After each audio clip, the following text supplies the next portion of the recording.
Hi all, welcome to JLN PSC. PSC exams prepare ചെയ്യുന്ന എല്ലാ ഉദ്യോഗാർത്ഥികൾക്കും JLN PSCയുടെ YouTube ചാനലിലേക്ക് സ്വാഗതം. അപ്പോൾ നമുക്കറിയാം പ്രധാനപ്പെട്ട കുറച്ച് എക്സാംസ് അപ്ലൈ ചെയ്യാനുള്ള ഡേറ്റ് ഓൾറെഡി വന്നിട്ടുണ്ട്. ജനുവരി 29 ആണ് ലാസ്റ്റ് ഡേറ്റ് വരുന്നത്. Degree level, 10th level, 12th level മൂന്ന് ലെവലിലും ഇമ്പോർട്ടൻ്റ് ആയിട്ടുള്ള എക്സാംസ് ആണ്. അപ്പം സെക്രട്ടേറിയറ്റ് അസിസ്റ്റന്റ്, സബ് ഇൻസ്പെക്ടർ ഉൾപ്പെടെ പ്രധാനപ്പെട്ട ഒരുപാട് ഡിഗ്രി ലെവൽ എക്സാംസും ഈ ഒരു ടൈമിൽ അപ്ലൈ ചെയ്യാനായിട്ടുണ്ട്. സോ അപ്ലൈ ചെയ്യാത്ത എല്ലാവരും അപ്ലൈ ചെയ്യുക. ഇന്നത്തെ ഒരു വീഡിയോ നമ്മൾ ചെയ്യുന്നത് ഡിഗ്രി ലെവൽ എക്സാംസിന് പ്രിപ്പയർ ചെയ്യുന്ന കുട്ടികൾക്ക് വേണ്ടിയിട്ടാണ്. പലർക്കും വരുന്ന പ്രധാനപ്പെട്ട ഒരു സംശയമാണ് എന്താണ് റെഫറൻസ് മെറ്റീരിയൽ ആയിട്ട് യൂസ് ചെയ്യേണ്ടത് എന്നുള്ളത്. അപ്പോൾ അതിനെക്കുറിച്ചാണ് നമ്മൾ ഇന്നത്തെ വീഡിയോയിൽ ഡിസ്കസ് ചെയ്യുന്നത്. ഡിഗ്രി ലെവലിൽ ബിഗിനേഴ്സിന്, അതായത് ആദ്യം മുതൽ പഠിച്ചു തുടങ്ങുന്ന ഓരോ കുട്ടികൾക്കും എങ്ങനെ വേണം അവരുടെ പഠനം മുന്നോട്ട് കൊണ്ടുപോകേണ്ടത്, എന്തൊക്കെ കാര്യങ്ങളാണ്, ഏതൊക്കെ ബുക്സ് ആണ് റെഫർ ചെയ്യേണ്ടത്, ഇങ്ങനത്തെ കാര്യങ്ങളൊക്കെയാണ് നമ്മൾ ഡിസ്കസ് ചെയ്യുന്നത്. അപ്പോൾ ചാനൽ സബ്സ്ക്രൈബ് ചെയ്യാത്ത എല്ലാവരും ചാനൽ സബ്സ്ക്രൈബ് ചെയ്യുക. അതുപോലെ കണ്ടന്റ് നിങ്ങൾക്ക് യൂസ്ഫുൾ ആണെന്ന് തോന്നുകയാണെങ്കിൽ നിങ്ങളുടെ കൂട്ടുകാർക്കും ഷെയർ ചെയ്യുക. ഓക്കെ, അപ്പോൾ ഈ ഒരു SI എക്സാം ആണെങ്കിലും നമ്മുടെ ഡിഗ്രി ലെവൽ സെക്രട്ടേറിയറ്റ് അസിസ്റ്റന്റ് ഉൾപ്പെടെയുള്ള എക്സാംസ് നോക്കുകയാണെങ്കിൽ റാങ്ക് ഫയൽസ് ഒരുപാട് ഓരോ കമ്പനീസ് ഇറക്കുന്നുണ്ട് അല്ലേ. റാങ്ക് ഫയൽസ് ഉണ്ട്. അതുപോലെ തന്നെ ക്വസ്റ്റ്യൻ പേപ്പേഴ്സ് നമ്മൾ നോക്കുമ്പോൾ സാധാരണ എക്സാംസിനേക്കാളും മികച്ചൊരു ലെവലിൽ അല്ലെങ്കിൽ ലെവല് കൂടിക്കൂടി വരികയാണല്ലേ ഓരോ എക്സാംസ് കഴിയുമ്പോഴും. അപ്പം നമുക്ക് പ്രിലിമിനറി എക്സാം ഉണ്ട്. ഇപ്പം സെക്രട്ടേറിയറ്റ് അസിസ്റ്റന്റ് എക്സാം നോക്കുകയാണെങ്കിൽ 2 മെയിൻസ് പേപ്പർ ഉണ്ട്, പിന്നെ ഒരു ഇൻ്റർവ്യൂ ഉണ്ട്. SIയുടെ എക്സാം ആണെങ്കിൽ പ്രിലിമിനറി എക്സാം കഴിഞ്ഞിട്ട് ഒരു മെയിൻസ് എക്സാം ഉണ്ട്. അതിൽ സ്പെഷ്യൽ ടോപ്പിക്സ് 45 മാർക്കോളം വരുന്നുണ്ട്.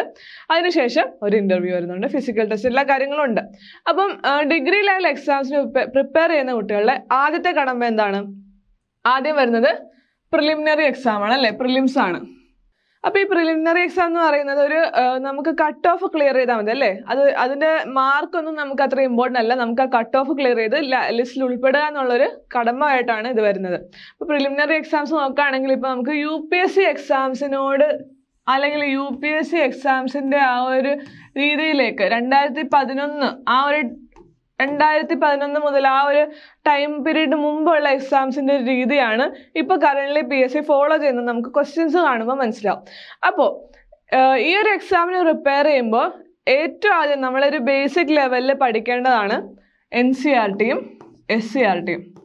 ഓക്കെ, SCERT എന്ന് പറയുന്നത് നമ്മൾ ഒരു 10th ലെവൽ മുതലുള്ള എല്ലാ എക്സാംസിൻ്റെയും ബേസ് ടെക്സ്റ്റ് ബുക്ക് ആണ് അല്ലേ, SCERT ടെക്സ്റ്റ് ബുക്സ്. അപ്പം നിങ്ങൾ പഠിക്കുമ്പോൾ ശ്രദ്ധിക്കേണ്ട ഒരു കാര്യം എന്താണെന്ന് വെച്ചാൽ പറ്റുമെങ്കിൽ ഇംഗ്ലീഷിൽ, ഓക്കെ, ഇംഗ്ലീഷ് നമുക്ക് നമ്മുടെ SCERT ടെക്സ്റ്റ് ബുക്സിൻ്റെ ഇംഗ്ലീഷ് മീഡിയം കിട്ടും അല്ലേ. അപ്പോൾ ആ ഇംഗ്ലീഷ് മീഡിയം ടെക്സ്റ്റ് ബുക്സ് എടുത്ത് വായിച്ച് നോക്കാൻ ശ്രമിക്കുക. അപ്പം നമ്മുടെ സിലബസ് അനുസരിച്ച് ടോപ്പിക്സ് കൃത്യമായിട്ട് നമുക്ക് SCERT ടെക്സ്റ്റ് ബുക്കിലുള്ള കുറച്ച് കണ്ടന്റ് ഉണ്ടായിരിക്കും. ആ കണ്ടന്റ് വായിക്കുക. അതിനുശേഷം NCERTയിലേക്ക് കടക്കാം. അപ്പോൾ NCERT ആണ് ഒരു UPSC ലെവൽ അല്ലെങ്കിൽ ഡിഗ്രി ലെവൽ എക്സാംസിൻ്റെ ബേസ് ആയിട്ട് വരുന്നത്. SCERT നമ്മൾ പഠിച്ചിരിക്കണം. അത് കൂടാതെ NCERTയും കൂടി ഫോക്കസ് ചെയ്യുക. NCERTയിലെ സ്റ്റേറ്റ്മെൻറ്റ്സും മറ്റു കാര്യങ്ങളൊക്കെ ക്വസ്റ്റ്യൻ ആയിട്ട് ഡയറക്റ്റ്ലി വരാറുണ്ട്.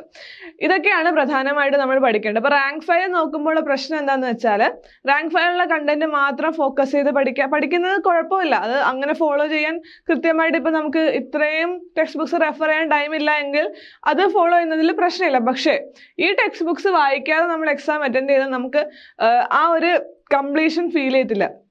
അല്ലെങ്കിൽ ക്വസ്റ്റ്യൻസ് മൈന്യൂട്ട് ആയിട്ടുള്ള ചെറിയ ചെറിയ കോളംസ് നിന്ന് വരെ നമ്മുടെ ടെക്സ്റ്റ് ബുക്സിലെ കോളങ്ങളിൽ നിന്ന് വരെ ക്വസ്റ്റ്യൻസ് ആയിട്ട് വരുന്നുണ്ട്. അപ്പോൾ ആ ഒരു NCERT SCERT ടെക്സ്റ്റ് ബുക്സ് നമ്മൾ കൃത്യമായിട്ട് പഠിച്ചു വെക്കുക, അല്ലെങ്കിൽ അത് വായിച്ചിരിക്കുക എന്നുള്ളത് നിർബന്ധമായിട്ടുള്ളൊരു കാര്യമാണ്. ഇനി ഇത് കൂടാതെ നമ്മളിപ്പോൾ റെഫറൻസ് മെറ്റീരിയൽസ് നോക്കുകയാണെങ്കിൽ കോൺസ്റ്റിറ്റ്യൂഷൻ പോലുള്ള സബ്ജക്റ്റുകൾക്ക് ലക്ഷ്മികാന്തിൻ്റെ ഇന്ത്യൻ പൊളിറ്റി എന്നൊരു ബുക്കുണ്ട്. ഇന്ത്യൻ പൊളിറ്റിയിലെ സ്റ്റേറ്റ്മെന്റ്സ് അല്ലെങ്കിൽ ആ ഒരു ഓരോ പോയിന്റ്സ് അതുപോലെ തന്നെ സ്റ്റേറ്റ്മെന്റ് ആയിട്ട് വരുന്നതായിട്ട് നമുക്ക് കാണാൻ സാധിക്കും. അപ്പം ഇന്ത്യൻ പൊളിറ്റി, ലക്ഷ്മികാന്തിന്റെ ഇന്ത്യൻ പൊളിറ്റി, കോൺസ്റ്റിറ്റ്യൂഷൻ ഇപ്പം നമ്മൾ സെക്രട്ടേറിയറ്റ് അസിസ്റ്റന്റ് എക്സാം നോക്കുകയാണെങ്കിൽ 5 മാർക്കിന് പ്രിലിമിനറി എക്സാമിനുണ്ട്, 15-20 മാർക്കോളാണ് നമുക്ക് മെയിൻസ് എക്സാമിന് ഈ ഒരു ടോപ്പിക്കിൽ നിന്ന്, അതായത് ഇന്ത്യൻ പൊളിറ്റി അല്ലെങ്കിൽ നമ്മുടെ കോൺസ്റ്റിറ്റ്യൂഷൻ എന്ന ടോപ്പിക്കിൽ നിന്ന് വരുന്നത്, സ്പെഷ്യൽ ടോപ്പിക് ഉൾപ്പെടെ. അപ്പോൾ അത്ര ഇമ്പോർട്ടൻ്റ് ആയിട്ടുള്ള ഒരു ടോപ്പിക്കാണ് കോൺസ്റ്റിറ്റ്യൂഷൻ. അപ്പോൾ കോൺസ്റ്റിറ്റ്യൂഷൻ ഒക്കെ പഠിക്കുമ്പോൾ ഈ ഒരു ടെക്സ്റ്റ് ബുക്ക് എല്ലാവരും എല്ലാവരും വായിച്ചിരിക്കുക എന്ന് പറയുന്നത് വളരെ ഇമ്പോർട്ടൻ്റ് ആണ്. ഈ ടെക്സ്റ്റ് ബുക്കിൽ നിന്നുള്ള ചോദ്യങ്ങൾ അല്ലെങ്കിൽ ഈ ടെക്സ്റ്റ് ബുക്കിൽ പറഞ്ഞിരിക്കുന്ന കാര്യങ്ങൾ ചോദ്യങ്ങളായിട്ട് വരാറുമുണ്ട്. അപ്പം UPSC എക്സാംസിനൊക്കെ പ്രിപ്പയർ ചെയ്യുന്നവർക്കറിയാം അവരുടെ ഒരു ബേസിക് ടെക്സ്റ്റ് ആണ്. നമ്മുടെ NCERT പോലെ തന്നെ അവർ ഫോളോ ചെയ്യുന്നൊരു ടെക്സ്റ്റ് ബുക്കാണ് ലക്ഷ്മികാന്ത് ഇന്ത്യൻ പൊളിറ്റി. അപ്പോൾ അത് നമുക്ക് PDF ആയിട്ടൊക്കെ കിട്ടും. അത് കൃത്യമായിട്ടൊന്ന് വായിച്ചിരിക്കുക. അതിൽ നിന്നുള്ള പോയിന്റ്സ് ഒക്കെ പഠിച്ചു വെക്കുന്നത് വളരെ ഇമ്പോർട്ടൻ്റ് ആണ്. പിന്നെ നമുക്ക് നോക്കുകയാണെങ്കിൽ ജോഗ്രഫി ടോപ്പിക്സ് വരുന്നുണ്ട്. ജോഗ്രഫിക്ക് നമുക്ക് NCERT ആണ് ബേസ്. NCERT 2 ടെക്സ്റ്റ് ബുക്ക് ഉണ്ട്. +1 +2 ജോഗ്രഫി ടെക്സ്റ്റ് ബുക്സ്. അതാണ് ബേസിക് ആയിട്ട് വരുന്നത്. നമ്മുടെ വേൾഡ് ജോഗ്രഫി ആയാലും ഇന്ത്യൻ ജോഗ്രഫി ആയാലും 2 ടോപ്പിക്സിനായിട്ട് 2 ടെക്സ്റ്റ് ബുക്സ് ഉണ്ട്. അപ്പോൾ ആ ടെക്സ്റ്റ് ബുക്സ് കൃത്യമായിട്ട് പഠിച്ചു വെക്കുക. അതിൽ നിന്നുള്ള പോയിന്റ്സ് നമ്മൾ കൃത്യമായിട്ട് പഠിക്കുകയാണെങ്കിൽ നമുക്ക് എക്സാംസ് കുറച്ചുകൂടി ഈസി ആയിട്ട് അറ്റൻഡ് ചെയ്യാൻ പറ്റും. അതുപോലെ തന്നെ മാപ്പുകളൊക്കെ വരച്ച് പഠിക്കുക അല്ലെങ്കിൽ മാപ്പുകളിൽ മാർക്ക് ചെയ്ത് പഠിക്കുക എന്നുള്ളത് വളരെ ഇമ്പോർട്ടൻ്റ് ആണ്. ബേസിക് ആയിട്ട് ഈ ഇത്രയും ടെക്സ്റ്റ് ബുക്സ് ഒക്കെയാണ് ഫോളോ ചെയ്യേണ്ടത്. പിന്നെ നമ്മുടെ ഹിസ്റ്ററിയിലേക്ക് വരുമ്പോൾ കേരള ഹിസ്റ്ററിയുടെ ഇപ്പോൾ ചില ക്വസ്റ്റ്യൻസ് ഒക്കെ നമ്മൾ പ്രിലിമിനറി എക്സാംസിന് നോക്കുകയാണെങ്കിൽ കേരള ചരിത്രം എന്നൊരു ബുക്കുണ്ട്.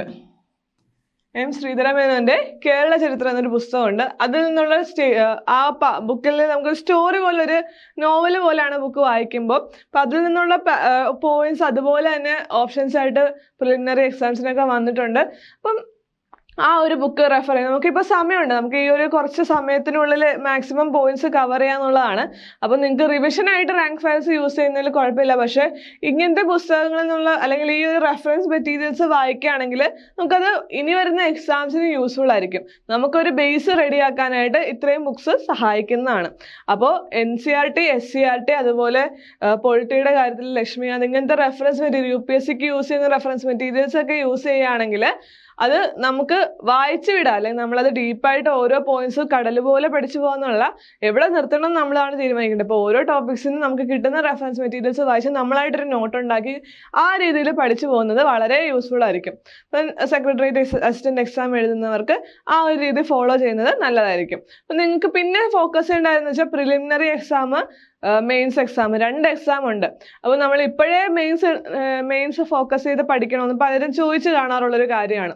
അപ്പോൾ മെയിൻസ് ഫോക്കസ് ചെയ്ത് പഠിക്കുക എന്ന് പറയുമ്പോൾ നമ്മൾ ചിന്തിക്കേണ്ട ഒരു കാര്യമുണ്ട്. പ്രിലിമിനറി എക്സാം നമുക്കിപ്പം അറിയാവുന്നൊരു ടൈം വെച്ചിട്ട് നമുക്ക് ഏപ്രിൽ മെയ് മാസങ്ങളിലായിട്ട് എക്സ്പെക്ട് ചെയ്യാൻ സാധിക്കും. ഇപ്പോൾ ജനുവരി തീരാറായിട്ടുണ്ട്, ഫെബ്രുവരി മാർച്ച് 2 മാസം നമുക്ക് കിട്ടും. മേ ബി ഏപ്രിലോ മെയിലോ ആയിരിക്കും എക്സാം. അപ്പം അതനുസരിച്ച് ഡേറ്റ് അങ്ങോട്ടും ഇങ്ങോട്ടും മാറാം. അപ്പം അത്രയും ടൈം നമുക്ക് പ്രിലിമിനറി എക്സാം പഠിക്കാനുണ്ട്. മെയിൻസ് എക്സാം പഠിക്കേണ്ടതും ഓഗസ്റ്റ് ഒക്ടോബർ. അപ്പം ഓഗസ്റ്റ് സെപ്റ്റംബർ ഒക്ടോബർ ആ ടൈമിൽ കാണും. അപ്പോൾ ഈ ഒരു 7-8 മാസം അതാണ് നമ്മുടെ മുമ്പിലുള്ളത്. അപ്പോൾ ഈ 8 മാസത്തിനുള്ളിൽ നമ്മൾ മെയിൻസ് എക്സാം ക്ലിയർ ചെയ്യണം. പ്രിലിമിനറി എക്സാം പാസ്സായാൽ നമുക്ക് മെയിൻസ് എക്സാം എഴുതാൻ പറ്റുള്ളൂ. അപ്പോൾ പ്രിലിമിനറി എക്സാമിന് പഠിക്കുന്നവർ ഫസ്റ്റ് തന്നെ പഠിച്ചിരിക്കേണ്ട കാര്യങ്ങളാണ്. പ്രിലിമിനറി എക്സാമിന് ഫോക്കസ് ചെയ്യുന്നവർ ഏറ്റവും ഇമ്പോർട്ടൻസ് കൊടുക്കേണ്ട പോർഷൻസ് ആണ് മാത്സ്, ഇംഗ്ലീഷ്, അതുപോലെ മലയാളം. അപ്പോൾ ഈ 3 സബ്ജക്ട്സ് നമ്മൾ കൃത്യമായിട്ട് പഠിക്കുകയാണെങ്കിൽ അത്രയും മാർക്ക് നമുക്ക് ഈസി ആയിട്ട് സ്കോർ ചെയ്യാൻ പറ്റും. അപ്പോൾ ഈ ടോപ്പിക്സ് എന്ന് പറയുമ്പം നമുക്ക് അത്രയും GK കുറച്ച് പഠിച്ചാൽ മതി അല്ലേ. ആ GK കുറച്ച് പഠിക്കേണ്ട GK എന്ന് പറയുന്നതിൽ നമുക്ക് കോമൺ ടോപ്പിക്സ് ആദ്യം തന്നെ ക്ലിയർ ചെയ്യാം. അതിൽ ബേസിക് ആയിട്ട് വരുന്നതാണ് കോൺസ്റ്റിറ്റ്യൂഷൻ, എക്കണോമിക്സ്. അപ്പോൾ നമ്മൾ പേപ്പർ 1 നോക്കുകയാണെങ്കിൽ പേപ്പർ 1 ഓൾമോസ്റ്റ് എല്ലാ ടോപ്പിക്സും, സയൻസ് അങ്ങനത്തെ കുറച്ച് ടോപ്പിക്സ് മാത്രമേ പ്രിലിമിനറി എക്സാമിന് ഇല്ലാത്തുള്ളൂ. ഹിസ്റ്ററി, ജോഗ്രഫി, കോൺസ്റ്റിറ്റ്യൂഷൻ അതുപോലുള്ള കാര്യങ്ങളൊക്കെ 2 പേപ്പറിലും കോമൺ, അതായത് പ്രിലിമിനറി എക്സാമിലും മെയിൻസ് എക്സാമിലും വരുന്നതാണ്. അപ്പം അങ്ങനത്തെ പേപ്പേഴ്സ് നമ്മളപ്പം പ്രിലിമിനറി ഫോക്കസ് ചെയ്യുക. സയൻസ് ആൻഡ് ടെക്നോളജി ആണ് മെയിൻസിന് പ്രിലിംസിന് മാത്രമായിട്ടുള്ളത്. സയൻസ് ബാക്കി നമ്മുടെ സാധാരണ സയൻസിന് ഫിസിക്സ്, കെമിസ്ട്രി, ബയോളജി എന്നുള്ള ടോപ്പിക് സെപ്പറേറ്റ് ആയിട്ട് മെയിൻസ് എക്സാമിനാണ് വരുന്നത്. അപ്പോൾ സയൻസ് ആൻഡ് ടെക്നോളജി ഡിഫറെൻ്റ് ആണെന്ന് മനസ്സിലായി. അപ്പോൾ അത് നമുക്ക് കുറച്ചുകൂടി ടൈം എടുത്തിട്ട് പഠിക്കാം. ബാക്കി കോമൺ ആയിട്ട് വരുന്ന ഹിസ്റ്ററി, ജോഗ്രഫി ഇതുപോലുള്ള സബ്ജക്ട്സ് ഒക്കെ ക്ലിയർ ആക്കിയിട്ട് പോവുകയാണെങ്കിൽ അത് നമുക്ക് മെയിൻസ് എക്സാമിന് യൂസ്ഫുൾ ആയിരിക്കും. അപ്പോൾ കോമൺ ടോപ്പിക്സ് ഒക്കെ പഠിച്ചു തീർക്കുക. അതിനുശേഷം പ്രിലിംസ് മാത്രം ഫോക്കസ് ചെയ്യുക. അപ്പോൾ ലാസ്റ്റത്തെ ഒരു മാസം ഇപ്പം നിങ്ങൾക്ക് കിട്ടുന്നത് ഏപ്രിലാണ് എക്സാം എങ്കിൽ മാർച്ച് മാസം ഒരു പകുതി മുതൽ നിങ്ങൾ കംപ്ലീറ്റ് ആയിട്ട് പ്രിലിമിനറി എക്സാമിന് മാത്രം ഫോക്കസ് ചെയ്യുക. അതുവരെയുള്ള സമയം കോമൺ ടോപ്പിക്സ്, ഈ ടോപ്പിക്സ് ഒക്കെ പഠിച്ച് തീർക്കാൻ ശ്രമിക്കുക. അതുപോലെ തന്നെ PYQs PYQs എന്ന് പറയുന്നത് വളരെ ഇമ്പോർട്ടൻ്റ്. നമുക്ക് പഠിക്കുന്ന ബേസിക്സ് നമ്മൾ എവിടം വരെ എത്തിയെന്ന് അറിയിക്കാനായിട്ട് നമുക്ക് ഏറ്റവും യൂസ്ഫുൾ ആയിട്ടുള്ള ഒരു കാര്യമാണ് പ്രീവിയസ് ഇയർ ക്വസ്റ്റ്യൻ പേപ്പേഴ്സ് എന്ന് പറയുന്നത്. ഇപ്പോൾ ഡിഗ്രി ലെവലിൽ ഇതുവരെ നടന്നിട്ടുള്ള എല്ലാ എക്സാംസിൻ്റെയും ക്വസ്റ്റ്യൻ പേപ്പേഴ്സ് കളക്ട് ചെയ്ത് അത് വർക്കൗട്ട് ചെയ്യുക എന്നുള്ളത് വളരെ ഇമ്പോർട്ടൻ്റ് ആണ്. അതുപോലെ തന്നെ UPSC പഴയ മോഡൽ UPSC ക്വസ്റ്റ്യൻ നമുക്ക് ക്വസ്റ്റ്യൻ പേപ്പർ നോക്കുമ്പോൾ തന്നെ മനസ്സിലാവും. UPSCയുടെ പഴയ മോഡൽ ക്വസ്റ്റ്യൻ പേപ്പേഴ്സ് ഒക്കെ നോക്കുമ്പോൾ ഏകദേശം അതുപോലത്തെ പാറ്റേണിലുള്ള ചോദ്യങ്ങൾ നമുക്കിപ്പോൾ PSC എക്സാംസിന് കാണാൻ സാധിക്കുന്നുണ്ട്. അപ്പോൾ നമുക്ക് ഒരു ഐഡിയ കിട്ടാനായിട്ട് ഓരോ ടോപ്പിക്സ് ബേസ് ചെയ്തിട്ടുള്ള UPSC ക്വസ്റ്റ്യൻസ് പഴയ ക്വസ്റ്റ്യൻ പേപ്പേഴ്സ് ഒക്കെ വർക്കൗട്ട് ചെയ്ത് നോക്കാം. അപ്പോൾ ഈ ഒരു രീതിയിൽ വേണം നിങ്ങൾ പഠിക്കാനായിട്ട്. അതിൽ തന്നെ ചില ടോപ്പിക്സ് നമുക്കിപ്പം പ്രിലിമിനറി എക്സാമിന് എല്ലാ ടോപ്പിക്സും പഠിച്ചു തീർക്കണമെന്ന് യാതൊരു നിർബന്ധവും ഇല്ല. നിങ്ങൾക്ക് സ്കിപ്പ് ചെയ്യാം. അതായത് മാർക്കും അതിൻ്റെ ഇമ്പോർട്ടൻസും നോക്കിയിട്ട് നിങ്ങൾ പോർഷൻസ് സ്കിപ്പ് ചെയ്യാൻ ശ്രമിക്കുക. അപ്പം പ്രിലിമിനറി എക്സാം എന്ന് പറയുന്നത് കട്ട് ഓഫ് ക്ലിയർ ചെയ്യാനായിട്ട് മാത്രമായിട്ടുള്ളൊരു കടമ്പയായിട്ട് കാണുക. അപ്പം അതിന് നിങ്ങൾക്ക് സ്കിപ്പ് ചെയ്യാണ്ട് അല്ലെങ്കിൽ പഠിച്ചില്ലെങ്കിലും കുഴപ്പമില്ല. അതിൽ നിന്ന് വരുന്ന ഒരു ലിമിറ്റഡ് ക്വസ്റ്റ്യൻസ് ആൻസർ ചെയ്തില്ലെങ്കിലും നിങ്ങൾക്ക് കട്ട് ഓഫ് ക്ലിയർ ചെയ്യാൻ പറ്റുന്ന കോൺഫിഡൻസ് ഉണ്ടെങ്കിൽ അങ്ങനത്തെ ടോപ്പിക്സ് സ്കിപ്പ് ചെയ്താലും കുഴപ്പമില്ല. മെയിൻസ് എക്സാമിന് പക്ഷേ നമുക്ക് മാർക്ക് വളരെ ഇമ്പോർട്ടൻ്റ് ആയതുകൊണ്ട് തന്നെ ഒരു ടോപ്പിക്കും അങ്ങനെ സ്കിപ്പ് ചെയ്യാൻ സാധിക്കില്ല. അപ്പം അങ്ങനെ കുറച്ച് സ്മാർട്ട് വർക്കിലൂടെ പ്രിലിമിനറി എക്സാംസ് ഫോക്കസ് ചെയ്യുകയാണെങ്കിൽ ഈ പറഞ്ഞ ടോപ്പിക്സ് ഒക്കെ ആദ്യം പഠിച്ചു പോവുകയാണെങ്കിൽ നമുക്ക് കുറച്ചുകൂടി ഈസി ആയിട്ട് പ്രിലിമിനറി എക്സാം ക്ലിയർ ചെയ്യാൻ സാധിക്കും. അതിനുശേഷം മെയിൻസ് എക്സാമിലേക്ക് വരുമ്പോൾ നമ്മൾ ഓൾറെഡി പഠിച്ച കാര്യങ്ങൾക്ക് കൃത്യമായിട്ടൊരു നോട്ട്, അതാണ് ഞാൻ ആദ്യം പറഞ്ഞത്, നമ്മൾ കൃത്യമായിട്ടൊരു നോട്ട് പ്രിപ്പയർ ചെയ്ത് പഠിക്കുകയാണെങ്കിൽ പ്രിലിമിനറി എക്സാമിനും മെയിൻസ് എക്സാമിനും കോമൺ വരുന്ന ടോപ്പിക്സ് ഉണ്ടല്ലോ, ആ ടോപ്പിക്സിന് നമുക്ക് പ്രിലിമിനറി എക്സാമിൻ്റെ നോട്ട് റിവൈസ് ചെയ്താൽ മതി. പുതിയതായിട്ടിരുന്ന് പഠിച്ച് ഒന്നേം തുടങ്ങേണ്ട ആവശ്യമില്ല. അപ്പം അങ്ങനത്തെ കാര്യങ്ങളൊക്കെ ഒന്ന് ശ്രദ്ധിച്ച് പഠിക്കുക. ഓക്കെ, ആദ്യത്തെ കുറച്ച് ദിവസങ്ങളെങ്കിലും കൃത്യമായിട്ട് അതിൽ ഫോക്കസ് ചെയ്ത് പഠിക്കുക. NCERT ടെക്സ്റ്റ് ബുക്സ് സ്കിപ്പ് ചെയ്യരുത്. ഓക്കെ, ഇപ്പോൾ റാങ്ക് ഫയൽസ് അല്ലെങ്കിൽ NCERT എന്ന് ചോദിക്കുകയാണെങ്കിൽ ബേസിക്സ് തൊട്ട് പഠിക്കേണ്ട ഒരാൾക്ക് NCERT വായിച്ചു പോകുന്നതാണ് ഏറ്റവും നല്ലൊരു അതായത് നമുക്കിപ്പോൾ സമയമുള്ളത് കൊണ്ട് അല്ലെങ്കിൽ ആ ഒരു എക്സാമിന് മുമ്പുള്ള ഒരു ടൈം കൃത്യമായിട്ട് യൂട്ടിലൈസ് ചെയ്യാൻ പറ്റുന്നുണ്ടെങ്കിൽ NCERT ടെക്സ്റ്റ് ബുക്സ് ഒക്കെ വായിച്ചിട്ട് പോകുന്നതായിരിക്കും നല്ലത്. ഓക്കെ, അപ്പോൾ എങ്ങനെ പഠിച്ചാലും നിങ്ങൾക്ക് കൃത്യമായിട്ട് അത് കൺസിസ്റ്റൻ്റ് ആയിട്ട് ഫോളോ ചെയ്യാൻ പറ്റണം. അത് നിങ്ങൾ ഏത് ബുക്ക് പഠിക്കുകയാണെങ്കിലും അത് പഠിക്കുന്ന രീതിയിൽ കൺസിസ്റ്റൻ്റ് ആയിട്ട് എക്സാം കഴിയുന്നവരെ കംപ്ലീറ്റ് ഫോക്കസ് ആ ഒരു എക്സാമിന് കൊടുത്ത് പഠിക്കുകയാണെങ്കിൽ അതുകൊണ്ട് ഗുണമുണ്ടാവുള്ളൂ. അപ്പോൾ അതിൽ ചെയ്യേണ്ട കാര്യങ്ങളെല്ലാം നിങ്ങൾ ഇൻക്ലൂഡ് ചെയ്യുക. മോക്ക് ടെസ്റ്റ് ആണെങ്കിലും PYQs ആണെങ്കിലും അതുപോലെ നമ്മുടെ നോട്ട്സ് പ്രിപ്പയർ ചെയ്യുന്ന കാര്യമാണെങ്കിലും അതെല്ലാം കൃത്യമായിട്ട് ഫോളോ ചെയ്യുകയാണെങ്കിൽ നിങ്ങൾ റെഫർ ചെയ്യുന്ന ബുക്കിനേക്കാൾ ഉപരി പഠിക്കുന്ന കണ്ടന്റ് എത്രത്തോളം നിങ്ങൾക്ക് എക്സാം ഹോളിൽ ഓർത്തിരിക്കാൻ സാധിക്കും, അവിടെയാണ് ഇമ്പോർട്ടൻസ് വരുന്നത്. അപ്പോൾ നമ്മൾ പല സോഴ്സസിലൂടെ വായിച്ചു പോകുന്ന ഒരു പോയിന്റ് ആണെങ്കിൽ നമ്മളത് ഏതെങ്കിലും ഒരു പോയിന്റിൽ നമുക്ക് റീകളക്ട് ചെയ്യാൻ സാധിക്കും. അങ്ങനത്തെ കാര്യങ്ങളൊക്കെ ഒന്ന് മനസ്സിൽ വെക്കുക. ഓക്കെ, സോ അതൊക്കെയാണ് ഈ ഒരു ടോപ്പിക്കുമായിട്ട് ബന്ധപ്പെട്ട് നമുക്ക് പറയാനുള്ളത്. റെഫറൻസ് മെറ്റീരിയൽസിനെ കുറിച്ച് അതുപോലെ ഏതൊക്കെ കിട്ടാവുന്ന റെഫറൻസ് മെറ്റീരിയൽസിൻ്റെ ഡീറ്റെയിൽസ് ഒക്കെ നിങ്ങൾക്ക് ടെലിഗ്രാം ഗ്രൂപ്പിൽ അവൈലബിൾ ആയിരിക്കും. ടെലിഗ്രാം ഗ്രൂപ്പിൽ ജോയിൻ ചെയ്യാത്ത എല്ലാവരും ജോയിൻ ചെയ്യുക. അതുപോലെ സെക്രട്ടറി ടെസ്റ്റിൻ്റെ ഉൾപ്പെടെയുള്ള ഡിഗ്രി ലെവൽ എക്സാംസിൻ്റെ കോഴ്സസും നമ്മുടെ ആപ്പിൽ അവൈലബിൾ ആണ്. അപ്പോൾ കോഴ്സിൽ ജോയിൻ ചെയ്യാൻ താല്പര്യമുള്ളവർ, അതായത് നമ്മുടെ സിലബസ് ബേസ്ഡ് ആയിട്ടുള്ള കംപ്ലീറ്റ് ക്ലാസ്സസ്, റെക്കോർഡ് ക്ലാസ്സസും അതുപോലെ തന്നെ നിങ്ങൾക്ക് ലൈവ് സെഷൻസും ഉണ്ടായിരിക്കുന്നതായിരിക്കും. മെൻറ്റർഷിപ്പോട് കൂടിയ കോഴ്സസ് ഒക്കെ അവൈലബിൾ ആണ്. അപ്പോൾ കോഴ്സിനെ കുറിച്ച് അറിയാനായിട്ട് താഴെ കാണുന്ന നമ്പറിൽ കോൺടാക്റ്റ് ചെയ്യുക.